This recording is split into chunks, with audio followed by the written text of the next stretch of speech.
Okay, I'm Victor Ambula, a PPH champion, and a father of four kids.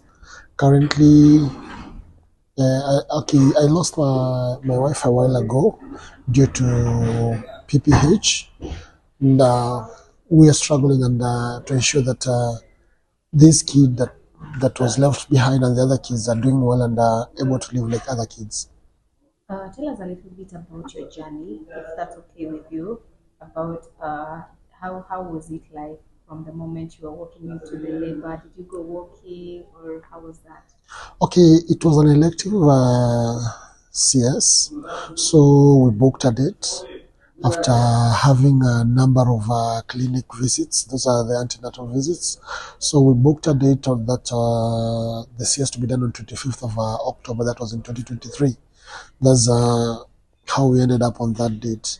So we went to the hospital on 24th, the eve to the fateful day. Then I took my wife there. Tests were done to ensure that everything was okay for her to be, for the CS to be conducted the following day. Then the rest transpired on the following day, where we were told that after delivery she couldn't make it due to excessive loss of blood. How was that news for you as now a father left with children and now you're just being informed that you've lost your wife? I had to forge ahead, like they say. A man has to be a man. Had to raise to the occasion, ensure that the kids get the support that they need. And Janelle, who was left behind, is leading a life like other kids that have their mothers. How was this news for your children? Because I don't know what ages they are, but how did you break this information to them? Okay, it wasn't easy to break this information to especially Jeremy and Jason. Now that Jeremy is currently 11 years, by then he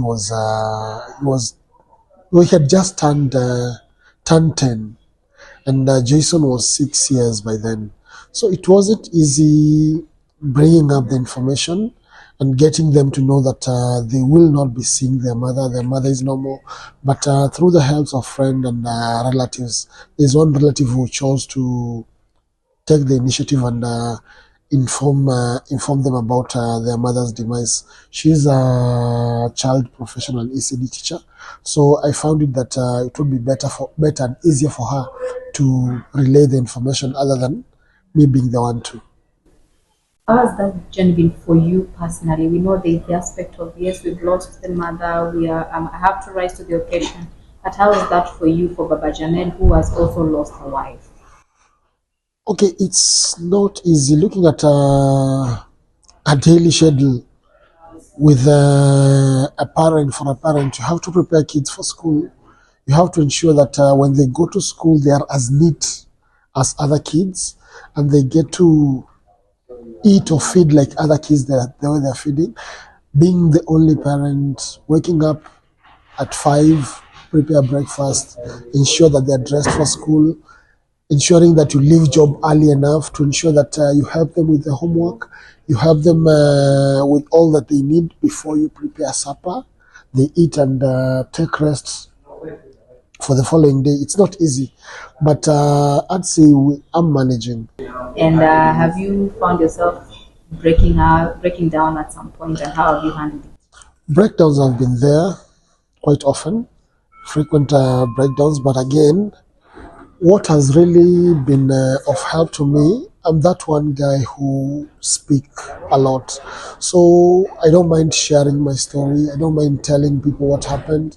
I don't mind like putting it in the public domain, like people getting to know what happened. By speaking, it has really helped me. It has been like a therapy to me and my kids.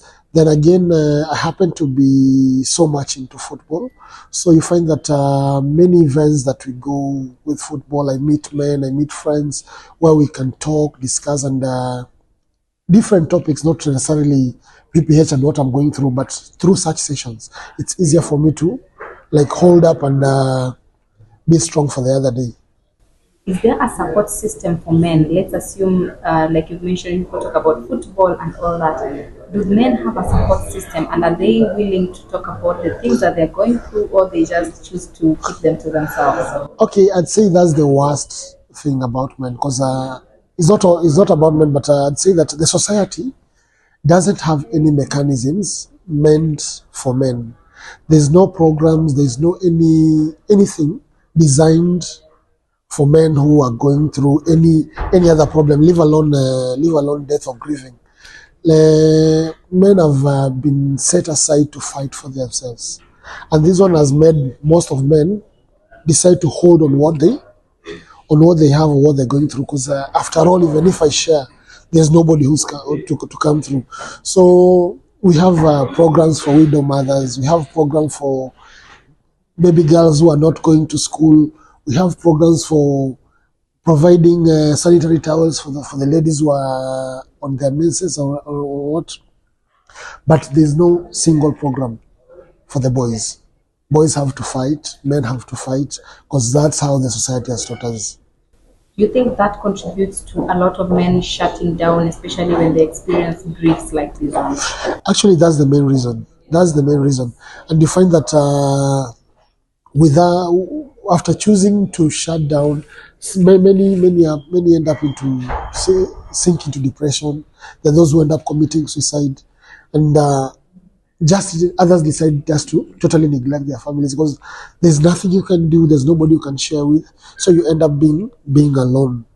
I just want to appreciate my family and a few friends that have been there to hold me. They've been there to support me mentally, financially, just to ensure that Janelle gets what he's supposed to get, and hold me up and show that I'm the strong father that I'm supposed to be. So friends have been there and family has been there too. Lastly, have you ever celebrated Janelle, Janelle's birthday? And during her yeah. birthday, how is that for you and for everybody? For Janelle, I celebrated her 6 months birthday. That is a half a year. I celebrated her first year birthday.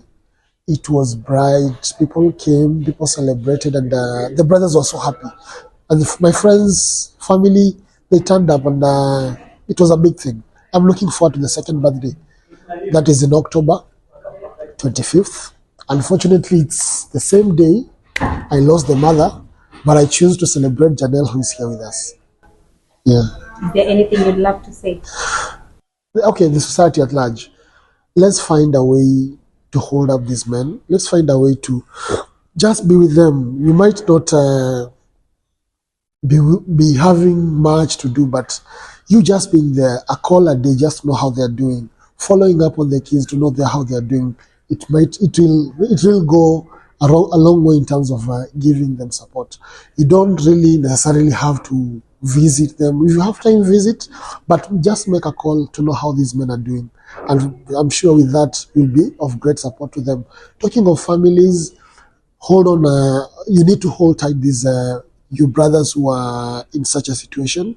You need to hold your friends who are in such a situation, because at that moment they really need you, and they need you a lot. So with that support, it will be easier for them to maneuver and make things happen.